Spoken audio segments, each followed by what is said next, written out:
Hola, en esta cápsula revisaremos la relación ventilación-perfusión, conocida como VQ. Esto es, cómo se asocia la ventilación que llega por la vía aérea hasta los alvéolos con la perfusión, que es el flujo de sangre que pasa por los capilares alveolares. Así, la relación VQ determina la proporción de gases tanto alveolares como los gases arteriales. Veamos cómo. La concentración de un gas en el alvéolo depende por un lado del gas que llega por la ventilación y aquel que llega por la perfusión. Asimismo, el gas de la sangre arterial depende de la relación VQ en la zona alveolar. Imaginemos que la ventilación es un polvo de color vaciado desde un frasco en la zona superior. Por otro lado, la perfusión es un flujo de agua que fluye por la parte inferior. Entonces, la concentración en medio de este sistema corresponde al VQ, que es la razón entre la ventilación y la perfusión. Así, si la perfusión es constante, o sea, el flujo de agua es constante, y aumentamos la ventilación del polvo coloreado, entonces la concentración en el sistema aumentará, es decir, el VQ será mayor. A la inversa, si dejamos la ventilación constante y aumentamos la perfusión, entonces el VQ disminuirá. En este ejemplo, la concentración en el sistema también disminuirá. Y así se pueden suponer distintas combinaciones de ventilación y perfusión que modifica el VQ. Habiendo entendido esto, entonces veamos qué pasa con los gases alveolares cuando cambia el VQ. Aquí tenemos tres situaciones. En A, una condición normal cuyo VQ es cercano a 1. Aquí la sangre venosa que llega al alvéolo lo hace con una presión parcial de oxígeno alrededor de 40 milímetros de mercurio y de CO2 cercana a 45 milímetros de mercurio. En esta condición, la sangre se oxigena equilibrándose con el alvéolo llegando a 100 milímetros de mercurio y 40 milímetros de mercurio de CO2. En la condición mostrada en B, hay una obstrucción de la vía aérea, por lo tanto, el VQ es muy bajo, es decir, no hay ventilación. Esto hace que el gas alveolar se equilibre con la sangre venosa y por lo tanto, sus valores serán de 40 milímetros de mercurio para el oxígeno y de 45 milímetros de mercurio para el CO2, los mismos de la sangre venosa.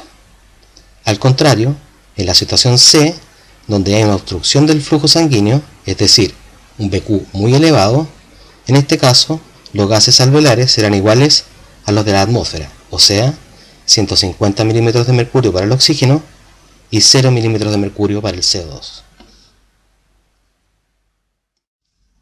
Una manera de graficar lo que acabamos de ver se puede observar en esta figura. En ella vemos cómo se modifican las presiones parciales de oxígeno y CO2 en función del VQ. Así, a un VQ normal, la presión parcial de oxígeno es de 100 milímetros de mercurio y 40 milímetros de mercurio para el CO2. Ahora, si el VQ disminuye, la presión parcial de CO2 se mantiene, pero la presión parcial de oxígeno disminuye drásticamente. Por el contrario, cuando el VQ aumenta, la presión parcial de oxígeno es mayor y la presión parcial de CO2 disminuye.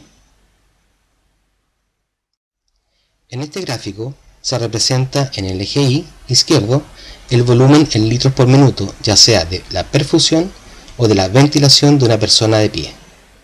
En el eje X se representan el número de costillas, es decir, la parte más baja del tórax hacia la izquierda del eje y la parte más alta del tórax hacia el extremo derecho del eje X.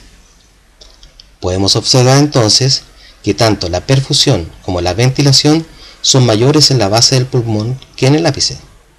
Sin embargo, la caída de la perfusión es mayor que la ventilación. Esto determina un cambio importante en el VQ según la zona del pulmón.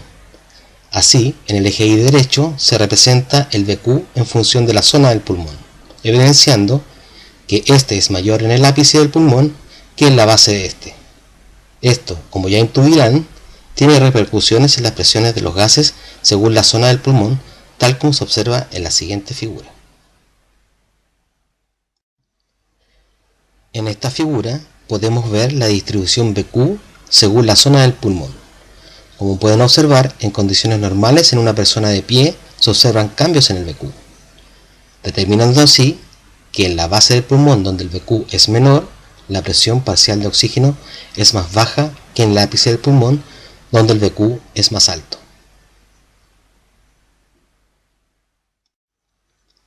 En esta figura podrán revisar los detalles de las diferencias regionales del intercambio gaseoso en el pulmón de una persona normal de pie. Tal como hemos hablado, el BQ es mayor en el ápice que en la base, determinando que allí la presión parcial de oxígeno es mayor y la presión parcial de CO2 es menor. En este caso, 132 y 28 milímetros de mercurio respectivamente. Revisen en detalle cada uno de los parámetros mostrados en esta figura.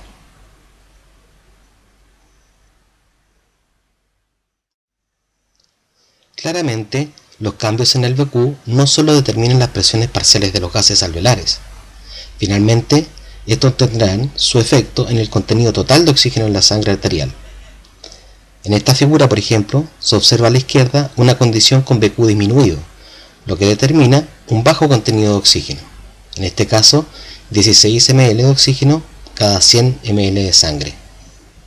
En el extremo derecho, un BQ elevado determina una concentración mayor, alcanzando 20 ml cada 100 ml de sangre.